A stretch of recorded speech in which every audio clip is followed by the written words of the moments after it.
I'm in the sky, above the clouds. You saw me fall, but catch me now. They wonder why. Fuck it, I'm flying. It's good to be here, man. Fuck it, I'm flying.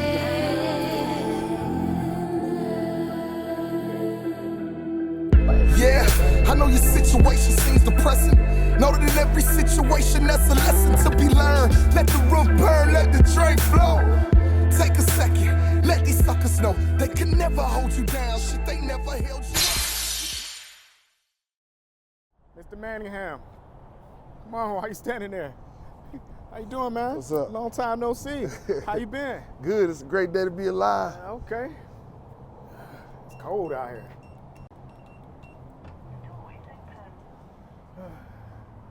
So where we at? This is our little spot we call the outer space. Here, I'm gonna give you a little tour real quick. Over here. This is our dance room, where artists come, practice their routines and all other good stuff. Everything. Why is that light doing? I don't know. Here's our little studio. Okay. Oh, you got a studio. I didn't know you had a studio in here. Yep, full-fledged, yep. Many artists come in here, do their recording. August come here a lot, do his recording, day 26, stuff like that. And then this is my main area where I like to hang out at. Not the lobby. Mm-hmm. My sanctuary is what I call it. This is my live production room. We do live rehearsals here. Many artists come through here, from Tasha Cobbs, August, Day 26, Bobby Brown, Silk. Many other artists come through here, practice. So it's like a home away from home. Built this place from ground up. Okay. Yep. Here in Atlanta. Can't complain. Everything you need, from videos to lighting to audio, here in one spot. Home away from home. This is my spot.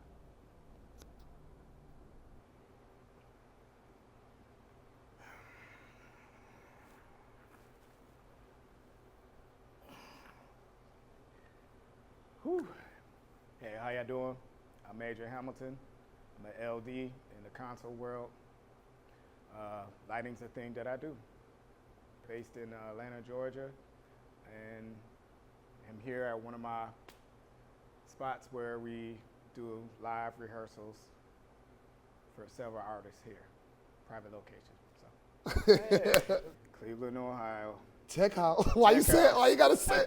Why you gotta say Cleveland, Ohio with such a Cleveland, Ohio? You know, I get my ups and downs about Cleveland. The best thing though, East Tech. Mm-hmm. I got to learn a lot of stuff. That's where computer-aided drafting. Right. And Yeah. I think actually I got my first start in production at East Tech, believe it or not. Soulja Boy did a concert there one time. For real? Yeah, for Crazy Bone in them group, for Bone Thugs and Harmony. Soulja Boy did a concert there, and they needed somebody to do the lights. Mm-hmm. That was my first Had you show. graduated already? No, I was still in high school. Yeah. Yeah. Seriously? Yeah, I was still there. And that's when is that where you learned where that's what you wanted to do? No, that's way before then. I want to say I was junior high. So this takes me back before Cleveland. Remember, Okay. I moved to Cleveland and Was it like 10th grade? yeah, something, 10th 10th or 11th grade, yeah. 10th, 11th grade. 94, I think. Used to live in a city called Rochester, New York. And my sister, older sister, she used to go to a school called School of the Arts in Rochester. And of course, being an art school, they had dance, theater, and all that stuff. They did plays, Rocky Horror Picture Show, the Wiz, and stuff like that. So I used to go to her school and help with the sets and everything. Right. And then I think it was they were doing a Rocky Horror Picture Show. I walked into their theater. It was like what they call a black box room. Walked in there, and when you walk in there, you can see your shadow on the ground now, and you see the shadows. You see 3-4 different shadows. But each one of those shadows was red, green, and blue, RGB. how the LD program it is like, and when you look at your hands look almost three-dimensional because how he color keyed the room. And from there, I was hooked. I was like, I want to learn how to do that. Right. And then the guy, he was like, yeah, they have Par 64s. I know most of y'all probably don't know what I'm talking about. Par 64 is like the old school can lights. And he had it with gel in front. And he was like, yeah, you do this, this, and this. He cross shot them, color key or whatever they call it. And I was like, yeah, I wanted to do that then.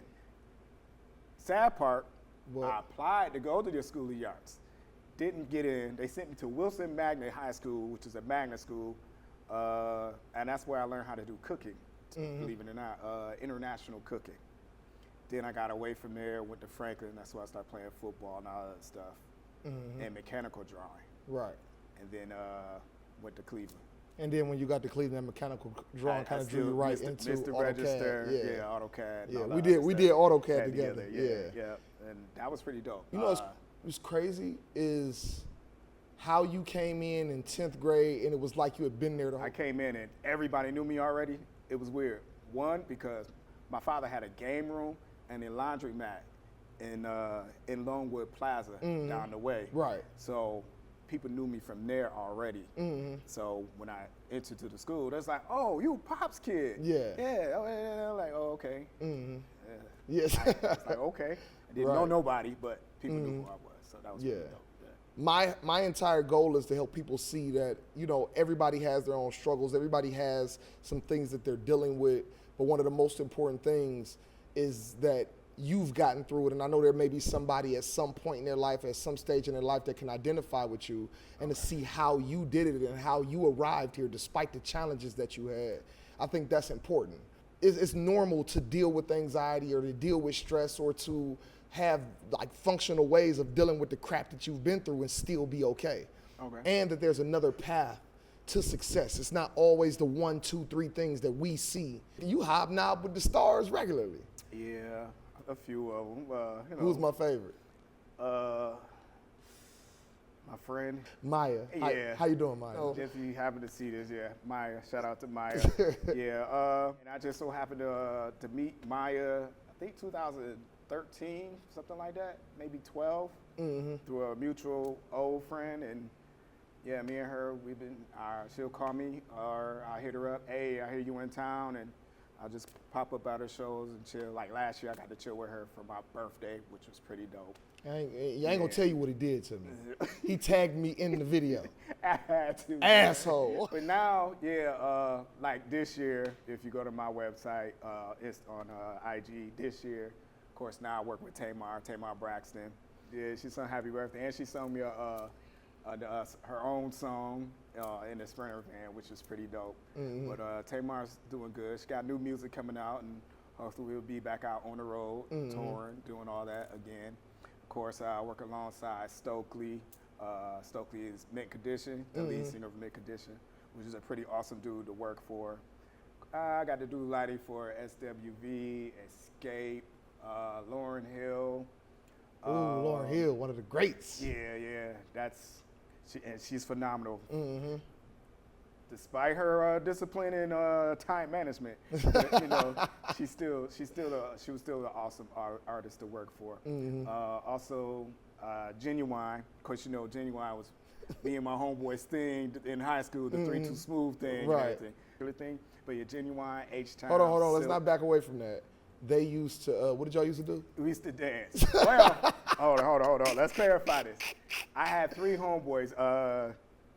Gary, you know Gary, Gary, David, and Javan. We had this group called 3-2 Smooth.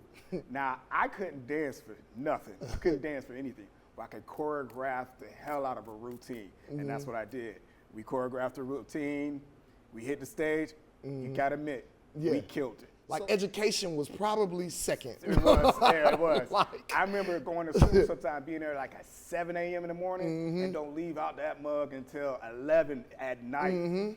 Yeah, school was multiple days of that. And it was really good. And when we talk about East Tech, like East Tech was located in the Smack dead in the hood. right in the middle of projects. all the projects. So it wasn't Unwood, name it, Longwood, all of them. King Kennedy, Outway, all the motherfuckers was down there.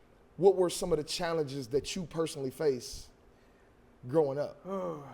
Bullying, Rochester, bullying, almost bullying in Cleveland, almost, but didn't quite make it. I found ways to get around that shit. But Cleveland was,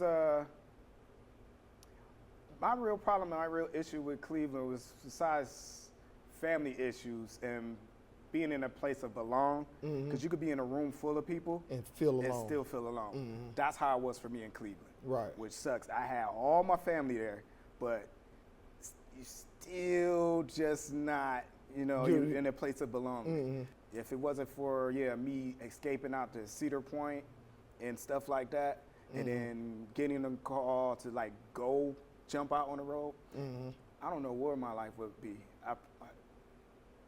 I couldn't picture where it would be. I wouldn't be happy, or it'd be hard, because it was hard.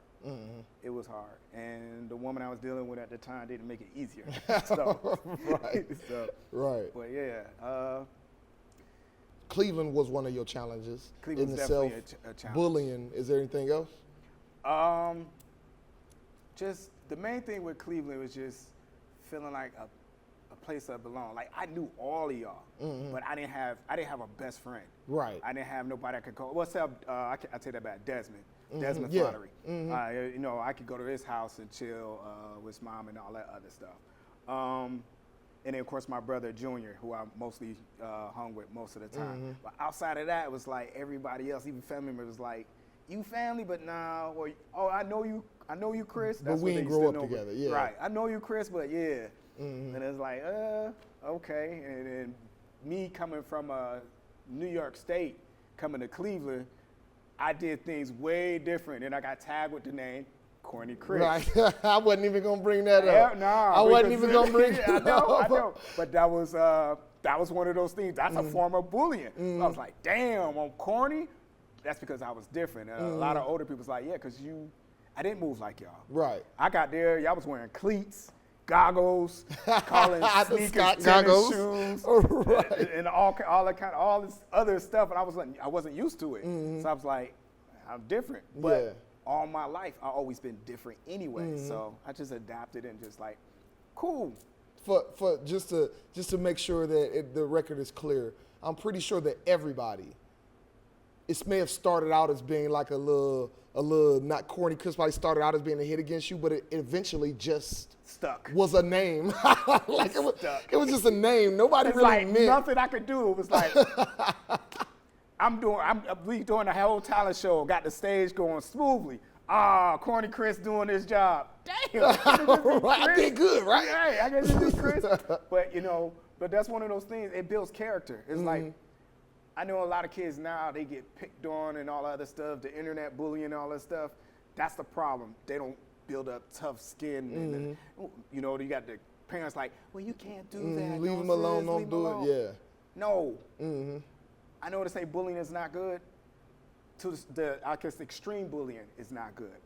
But some form of bullying, I feel you need, because it's going to help you build a character, make you stronger. To overcome that adversity. Right, you won't be a pushover. Like now, if I hadn't went through all that, I'd probably be getting ran over left and right and all that low self-esteem. Fuck that. And I teach my kids, like, somebody call you something, you say something back. You don't have to hurt their feelings, but be witty, be sarcastic, and make people laugh at them. So that's how I fight it. You are a very family-oriented person. Like you just had it. You just welcomed your first son. You said first son. My first son. So son. I asked you yesterday. I'm like, so do that mean you about to have another one? No. This is my last. This should be my last kid. What's his name? His name is Mason. Right. Lil May is what I call him. AKA Note. I call him Note because he make these squilly noises. They're like notes of music. Right. So I'm branding him with the name Notes. So hopefully he'll be in music. Right. We'll find out. We'll find out later on down the road when we watch this. So you have 3 kids in total. Yeah, I have 2 girls. One's 21. She just turned 21, and one's 13. Yeah, that was my youngest, 13, and then I decided to hit the reset button. Right. Now I have my son. And So, you're married, correct? I am married to my wife. Yeah. Can I ask, you married to your wife? I'm married to my wife, yeah. How much of a role does she play in your ability to do this? Before her, I had no foundation.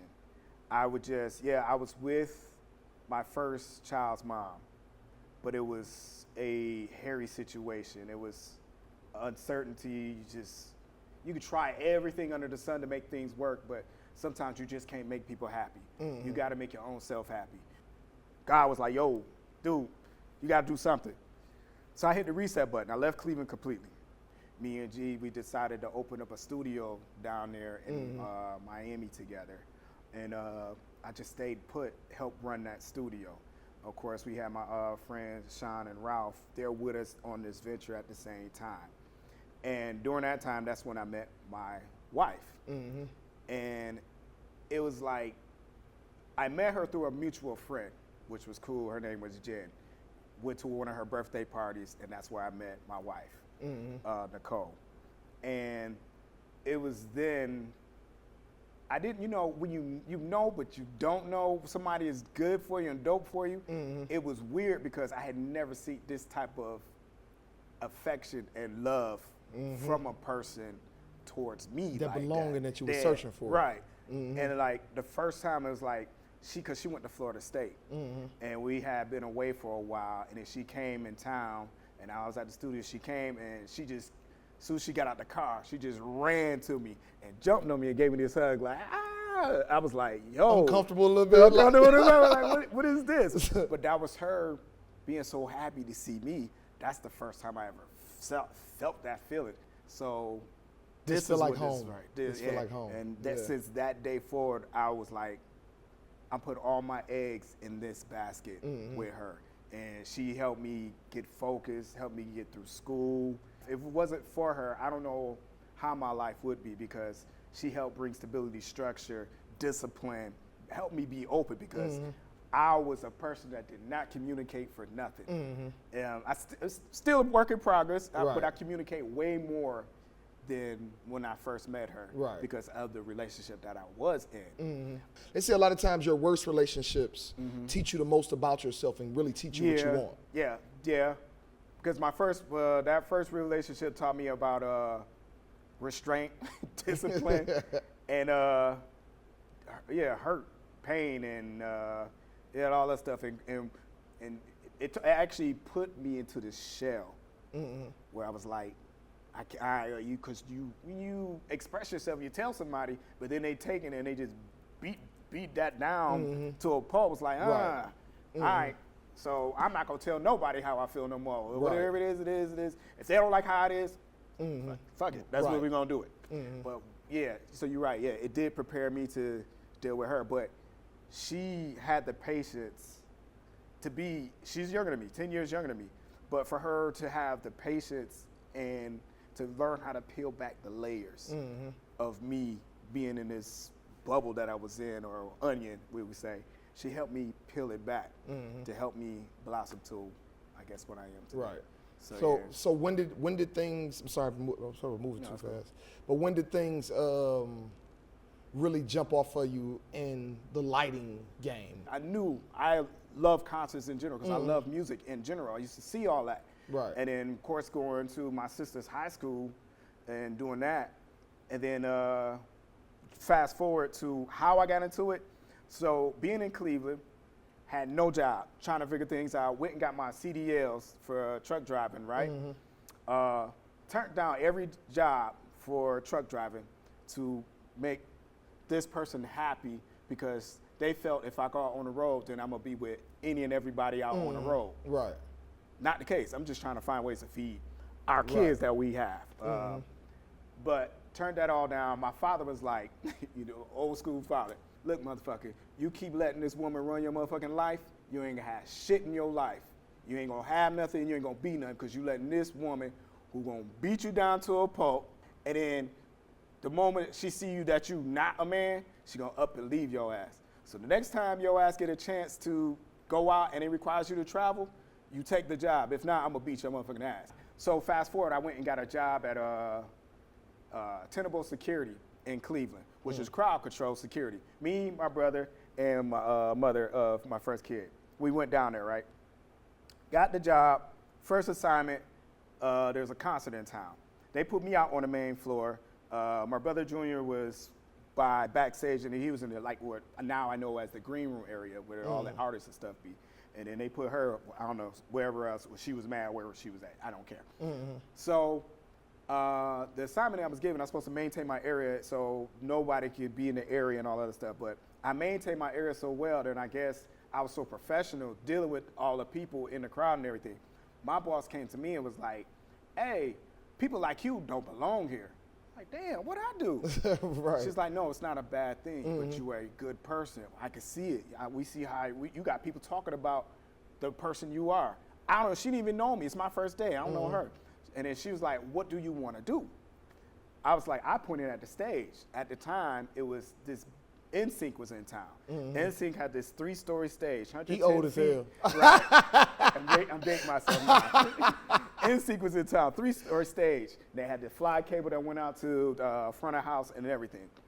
I pointed at that. I want to do that because it's production. Remember, I knew I wanted to do that since junior high. Right. So an hour go past, and meantime, another guy named Rob, his name is Rob, he called me over. It was like, hey man, what are you doing security and all this other stuff? And I'm talking to him, chopping it up. He's like, okay. And he was like, I'm gonna get you plugged in, right? So that happened, and the boss came to me an hour later.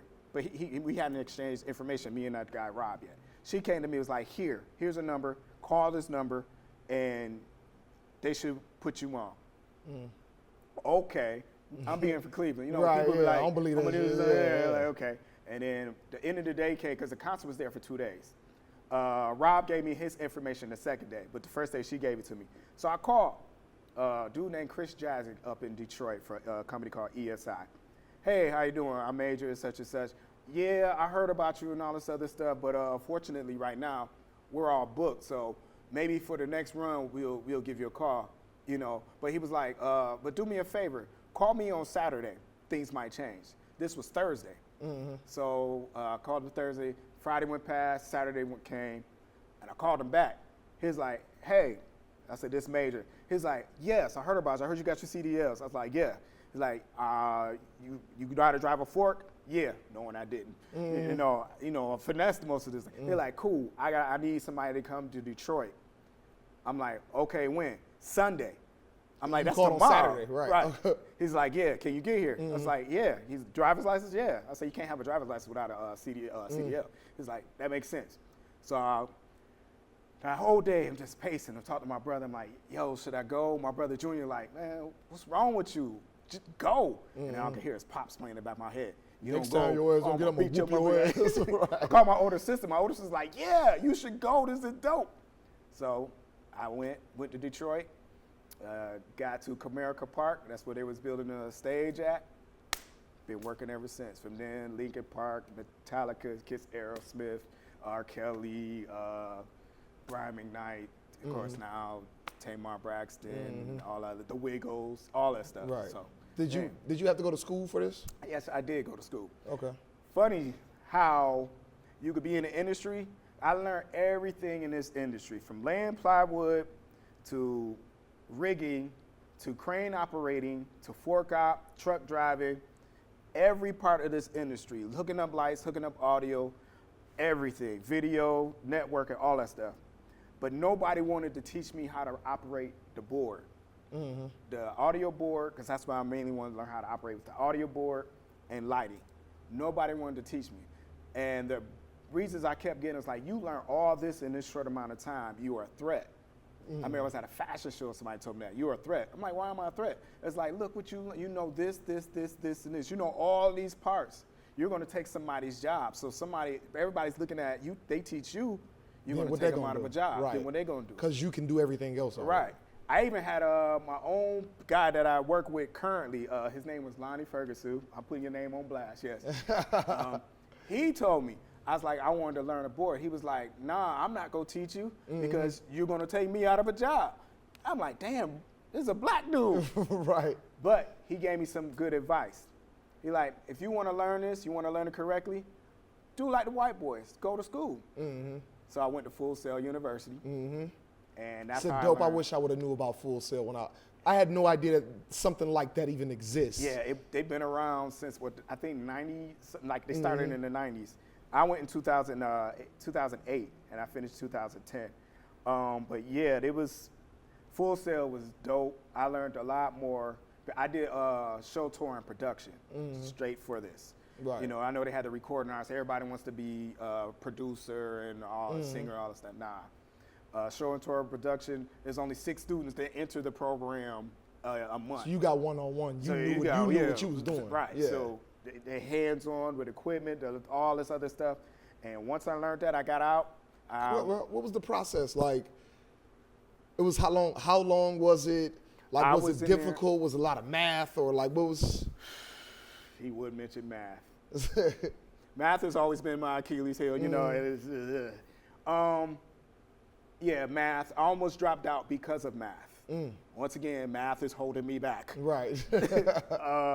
So yeah, but I just hunkered down, and my wife, I think she's the one that helped me, you know, learn the math problems that was there. The formulas. And I passed. How long was the course? How long is math? Was only a month. Not just the math, but the entire. About 2 years. 2 years. Yeah, like a year and 10 months or something like that. So were you working during that time? No, not with Full Sail. There is no working when you go to Full Sail show tour and production, because my schedule was all over the place. I could be in school class, like for my classes, like from 9 to 5. Then my labs would be from 9 to 3 in the morning. Or my labs would be at 2 a.m. till 6 in the morning or whatever. It's all over the place. But they prepare you for the real world. Right. Because out in the real world, literally, the time I wake up to go to the airport, it could be like 4 o'clock in the morning. I jump on a plane, I go to my city, we land, check into the hotel, we head straight to the venue. This is in school? No, I'm talking about fast forward how they prepare you for the real world. Okay. This is what I'm going through now. Airport, hotel, check in, go to the venue, get ready for, you know, sound check and all that other stuff. And then once you do sound check, you eat and all this other stuff, you might you might be able to go back to the hotel, But I'm an LD, so we have to do a lot more programming. So most of the time, sometimes we don't. So we're there all the time through the whole thing. And then, of course, once sound check and all that happens, then the show happens. Once the show happens, of course, everybody wants to gather, have fun, go out, and all this other stuff. And then once all that's said and done, it's 2, 3 o'clock in the morning. Your lobby call to be at the van to go back to the airport, 3, 4, 5 o'clock in the morning. And then you finally get home, and that's when you can go to sleep. Right. So you literally could be up for 24, 36, 48 hours. But that's what that school prepares you for. What I would say to people is Full Sail is not for everybody. If you want to be in the game of production, get into the industry first, learn about it, Figure out if it's something that you really even want to do. Figure out something you want, because it costs. I'm still paying my tuition.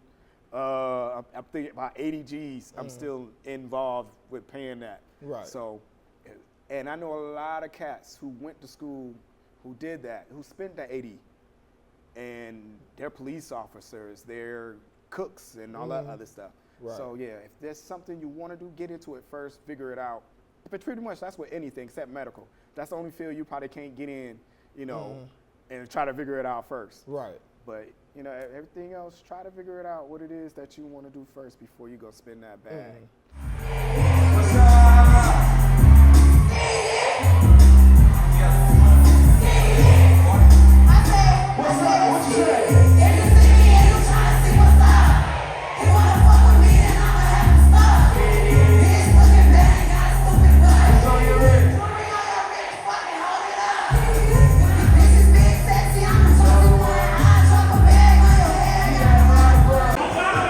Hey, appreciate you, family. Sure, did you Hey, enjoy it? yeah, what? I think I enjoyed the life more than anything. Hey, it's like my little brother.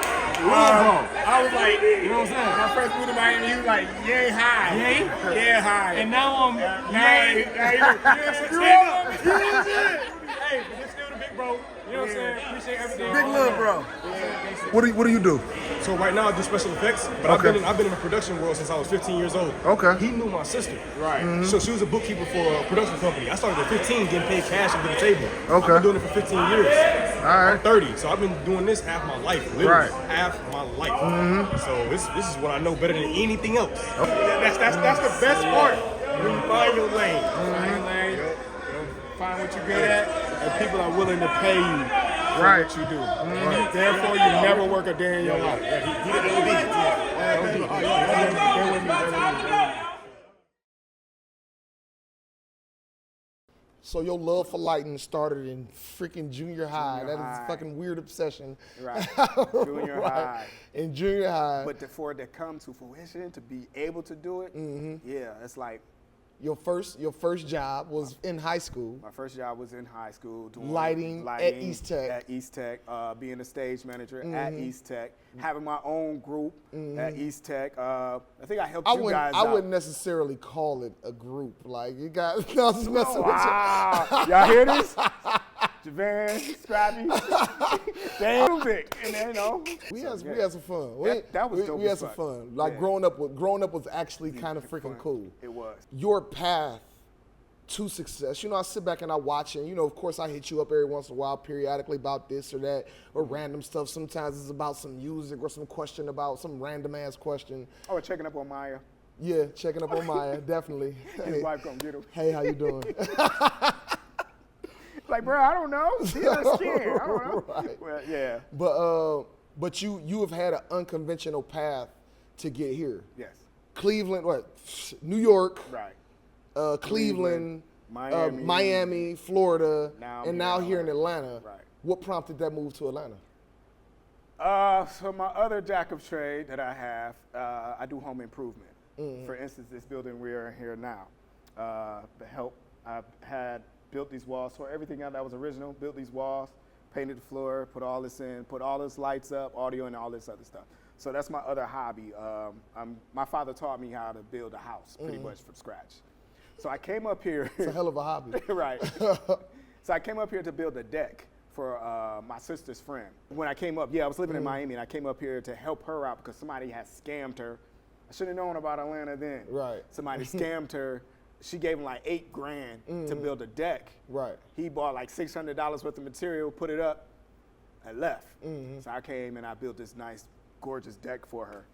And people was like, man, you should come up here and work. I Right. was like, okay, cool. It took my wife 2 years to convince her to move up here. And it was one of the best decisions I made was Why? How's it- leaving Miami. Well, Miami, we were stagnant. We was in one of her family houses.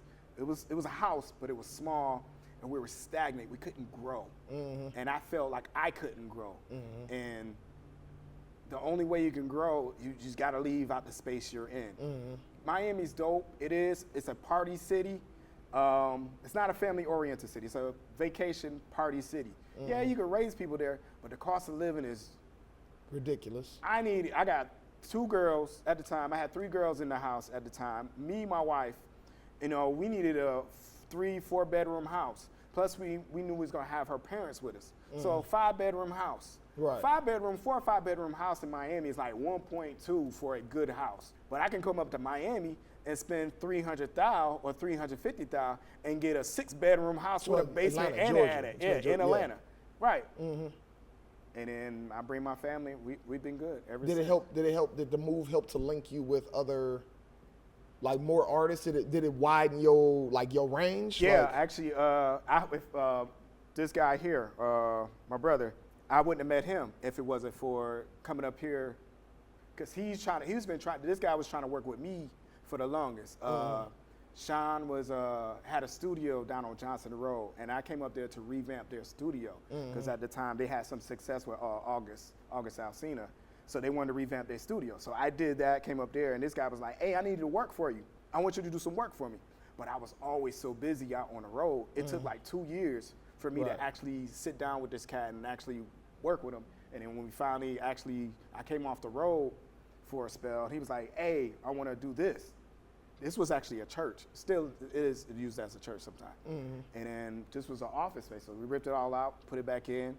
and put this here. Well, the first rendition. This is the last. Right. Because we put the church in, church was going, but then, boom, COVID hit. Right. No churches. No churches. Can't gather. So what can we do, Major? All right, we got to take all the club stuff down and put in some real production stuff. Here we have live rehearsals. We had Tasha Cobbs. Jill Scott comes here a lot. Silk has been here. Of course, Day 26. August's been here. And various other artists. I'm sure I'm missing a lot. I seen you on Facebook one time. Bobby Brown. I was about to say Right, Bobby Brown. Yeah. So this is what we're doing. How do you cope with the stress? Music. Music helps me get through a lot of stuff. Still make music, or actually lighting. I'll come here, tinker with lights, put on a song and program to lighting, because lighting takes a lot of time to do. Music, lighting helps me get through stuff, and then deal with my kids. And that's where a lot of my happiness is coming from, is making sure that they happy and they're happy and all that other stuff. Yeah. Especially with girls. If you could tell your younger self right now anything, what would you tell yourself? Pay attention to the signs that's given to you more closely. I know personally myself now, I missed out on a lot of opportunities because I didn't pick up on the signs. I didn't see them like I should have. I know, like for instance, I should be on Drake camp, or I should be on Eminem's camp, or I should be on Jay-Z camp, because I didn't pay attention to the signs. Some signs were given to me and I saw it, but it was also one of them signs is you could take this opportunity, but you're gonna sacrifice something. And when you're young, if you got something that's stable and you know that works for you, it's hard to sacrifice, it's hard to especially when you come from a sacrifice broken it. background. Right, because I could say, all right, cool, I'm gonna drop what I know I'm getting paid from here. This is what's taking care of me. Just drop this just to see how this works out. I couldn't see that. But in reality, I probably should have been like, all right, let me give it a go. Especially being young in your 20s, that's what you're supposed to do. You're supposed to sacrifice stuff. That's how you learn. Right. If it work, it work. If not, then, hopefully you don't burn your bridges too bad over here. But, at least you figured that out. And I probably should have jumped on those opportunities, but, So see the signs and take a chance. Take a chance. See the signs, take a chance. Try to find somebody to bring along with you along the way. All the things I've been able to experience and done and travel, nobody's been able to share it with me. So the only thing I could do is just tell my story. And half of the stories when I tell people, they be like, Cap! Right. Cap! Right. That's the only thing is you on this venture, bring somebody along with you. If you're rich, but you ain't got no friends, that's stupid. Right. Who you gonna share this experience with? Just be there lonely on a yacht by yourself? Right. No. Bring somebody with you. Okay. All right. If you were to tell your 86-year-old self something right now, If I'm alive then, that's a blessing and a half. what would you tell yourself? Damn, you lived a dope life. I could never, I'll say this till my last day here on earth. I could never complain about my life, even though I've been through some pits. But I can't complain about it because it made me who I am, which is I got to travel. I got to hang with most celebrities that most people have ever seen. My phone, I got more celebrity numbers in this phone than most people could ever dream. No, I can't do that. I got so many NDAs on this phone here. Like, it's just, and I've been amongst good people. I met good people along the way. People have treated me well. Once I got past whatever phase that was and I learned who I was, then that's when I start meeting people like you who want something, who's not about just being in this little hermit ass bubble They Right. want to thrive and all that stuff. That's why I'm proud of, like, most of the people that went to tech, a lot of them branched out and left. A lot of people didn't stay in the city. Right. And those that I seen that branched out and left out the city are thriving. They're doing good. There's a lot of people in the city that's doing good too. Right. But I mean, it's I hard. don't- Yeah. I You don't really check back. You don't really go back there I that don't go much. that much. Yeah. Yeah. Last time I went back to, it was this past summer, I went to Cedar Point. I took my family and friends. We went out to Cedar Point. You doing things in the light like that most people like be like, damn, you know, I kicked it with blah blah this one time and you doing it on a Tuesday. Like, you know what I mean? Like, to do the regular- so Yeah. so like what has been the most unconventional thing about your path? Well, like what is unconventional about your path to finding this success? Because right now you are living the thing that you dreamed about at 11 and 12.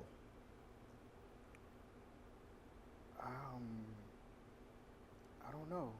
I just walked it and just got here. Just took it day by day. Just got here. I don't know. I can't even explain how I got here. You just did. It's just, I knew what I wanted, and that was like one of the only goals that I had. And for some reason, God was like, all right, I heard what you want. I'm going to give it to you. Now, I'm giving it to you. Now you got to keep it and take care of it. That's how I look at it. Right. It was handed to you, but now you had to maintain You it. have to maintain it, right?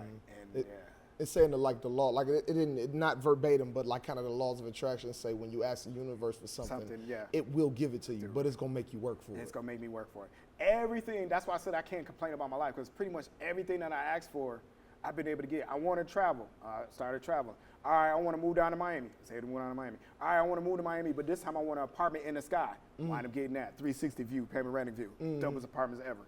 All right, I want to get back on the road. I came off the road. I want to get back on the road. Okay, here, go back out on the road. All right, I want a son. All right, you got a son. Everything that I've pretty much been able to ask for, I've been able to get. I don't know, certain things, you know, I still want to do the international and stuff You're like still that. going to do. You still want to do. I still have things you're I need going to to do. I'm going to do. I mean, I had a chance because with Stokely, we were supposed to do Europe, Japan, South Pacific, and stuff like that. And this thing called COVID came around, killed all that. Right. So hopefully, God, will, you know, lay the cards out again so that way I can do some more. And I mean, I've been out to St. Kitts and, you know, Belize and all that other stuff, but I still want to go over there, across the pond, is what they say. Yeah. So I can do more. If I'm in Tampa, You're never in fucking Tampa anymore. well, no, not true, because we went there for the last show we did on this run in December 17th, was in Tampa. Oh, okay. I just forgot to call you because I just forgot to call you. Yeah, that's my bad. That's my bad. Yeah, I'll take that one. But like again, there are a lot of dope people that come from where we come from. There are a lot of dope people who are paving their own path and taking an unconventional approach at achieving and attaining their success. Right. So Just stick with it. yeah, just stick with it. Stick with it. But yeah, thank you for sitting down with me. Thank you for chopping it up with me. I know, I'm saying thank you, but I know in real life he would have did it if I'd have just said, hey man, I'm in the town, I would. let's link up. Because Scott is a cool dude. He been cool ever since I met him. From playing football, I ain't gonna never forget football. Go ahead, tell him Who you go did tell him. Nutcrackers with? You was with, was it Harold? Whoever I did it with, And you got up. they didn't win. He got up. It was like, I guess y'all hit helmet and helmet. All you could hear was, he said, all you could hear is ringing. I was like, oh shit, they trying to kill each other out here on this field, man. But yeah, from football to Players Club to just chilling. He was always a cool dude. We've also linked up in Miami a few times, like when we Yeah. came down there and we was doing the Bird King tour. We've Yeah. also, when you mixed, or did you mix Teddy Bears? What song did you mix? Oh, I didn't mix. I helped produce. Oh yeah, you helped produce I Teddy helped Bears. produce Yeah. Teddy Bear, man. Yeah, Yeah, that's a good song. I'm Yeah. gonna attach it in and maybe get some more spoons. Yeah. But yeah, we've been riding, man. But just It's been a good ride. to attach to my original question, next time you come to Tampa Tampa. or anywhere close, and And I keep forgetting, you're in Tampa. yes, I am. I don't know why I keep It's, thinking that you're in Cleveland, but no, you're I'm not. actually in Tampa. You've been there for a while too. Like 2000, what, 15? Yeah, so you've been there for a minute. November 30th, 2015. So I'll Best move I ever remember made. next time when I go to Tampa, the first thing I'm gonna do. We fuck with Big Six, let me make some motherfucking noise.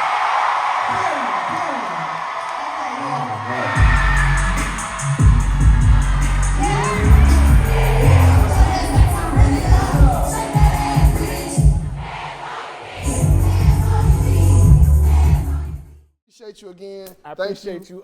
Thank you. Asking for me, man. This was dope, man. Appreciate you. Keep doing this and keep bringing health and wellness to us black folks, because I know people be like, nah, I ain't doing this. Everybody needs that. Needs to talk about it. Get it out. Talk about it. Right. Find somebody to talk to you about it. 'Cause Right. Don't hold that shit inside. It ain't healthy. Right. So- I appreciate you, bro. Right. Thank you. Thank you. All right. Appreciate it. Is this your? No, this is my homeboy Joe. He's on my team. He's a monitor engineer, and he has these sweaters. And so he gave it to us. I like it. So I'm I about like to get a couple of more. Okay, and I like give them it. out. So All I'll right. see if I can get one for you. Okay, I ain't gonna stop you. So, hey, how y'all doing? I'm Major. I'm based out of Atlanta, Georgia. I'm an LD for out here in the concert industry. Tamar Braxton, SWV, Genuine, several artists like that. You guys can reach me on IG at MoneyMajor333 or Major Hamilton at Facebook. I am definitely unconventional.